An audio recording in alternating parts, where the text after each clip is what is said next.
বংশীবাবুর কথা শুনে মনে হচ্ছে চোরের রানী মক্ষী রানী মমতা সরকারের মৌচাকে সঠিক জায়গায় ঢিল পড়েছে। কারণ বংশীবদন বাবুকে জানাতে চাই, তিনি একাই রাজবংশী নন, তার মতো রাজবংশী সম্প্রদায়ের নেতা আছে অনন্ত মহারাজ, কেপিপি সংগঠনও আছে। উত্তর বাংলায় রাজবংশীর ভাষায় স্কুল হোক, এটা আমি বারবার বলেছি, কিন্তু স্কুল হওয়ার মানে এই নয় যে 25-75% টাকা নিয়ে বিনা নোটিফিকেশনে বিনা বিজ্ঞপ্তিতে শিক্ষিত রাজবংশী সম্প্রদায়কে বাদ দিয়ে চুরি করে চাকরি দেওয়া হবে। আমরা তার প্রতিবাদ করেছি। সুতরাং স্কুল হোক এবং রাজবংশী স্কুল হোক, এটা আমি আগেও বলেছি, এখনো বলছি, কিন্তু যেভাবে গোপনে তৃণমূলের লিস্ট নিয়ে ডিএম এডুকেশন ডিপার্টমেন্টের মাধ্যমে অ্যাপয়েন্টমেন্ট ইস্যু করেছেন, সেটা অনৈতিক, অবৈধ। আমি সেই কথাই বলেছি। উত্তর বাংলার রাজবংশী সম্প্রদায়ের বহু শিক্ষিত যুবক আছে যারা বিজ্ঞপ্তি জারি হলে আবেদন করতে পারতেন, ইন্টারভিউ দিতে পারতেন এবং সেই বেসিসে তারা চাকরি পেতে পারতেন।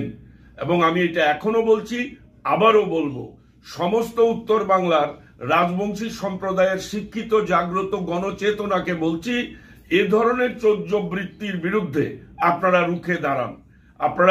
আপনাদের এটাও বলি যে রাজবংশী সম্প্রদায়ের জন্য মমতা বন্দ্যোপাধ্যায় এতদিন উত্তর বাংলায় কিছু করেননি, এখন চুরি করে টাকা ইনকাম করবার জন্য এই ব্যবস্থা নিয়েছেন। বংশীবদন বাবুকে বলতে চাই, আপনি কোন দল করেন? আপনি রাজবংশী ভাষা একাডেমিতে আছেন, আপনি রাজবংশী সরকারি বিভিন্ন পদে আছেন, অথচ আপনি কোন দলে আছেন এটা বলুন। বংশীবদন বাবুকে এটা আজকে জানাতে হবে। আমি সেই আবেদন করছি।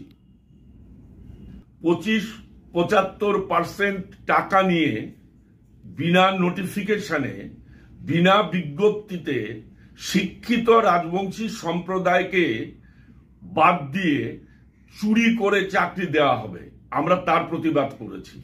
সুতরাং স্কুল হোক এবং রাজবংশী স্কুল হোক, এটা আমি আগেও বলেছি, এখনো বলছি, কিন্তু যেভাবে গোপনে তৃণমূলের লিস্ট নিয়ে ডিএম এডুকেশন ডিপার্টমেন্টের মাধ্যমে অ্যাপয়েন্টমেন্ট ইস্যু করেছেন, সেটা অনৈতিক, অবৈধ।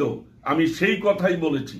উত্তর বাংলার রাজবংশী সম্প্রদায়ের বহু শিক্ষিত যুবক আছে যারা বিজ্ঞপ্তি জারি হলে This channel does not promote or promotion any illegal activities. All content provided by this channel is meant only for education.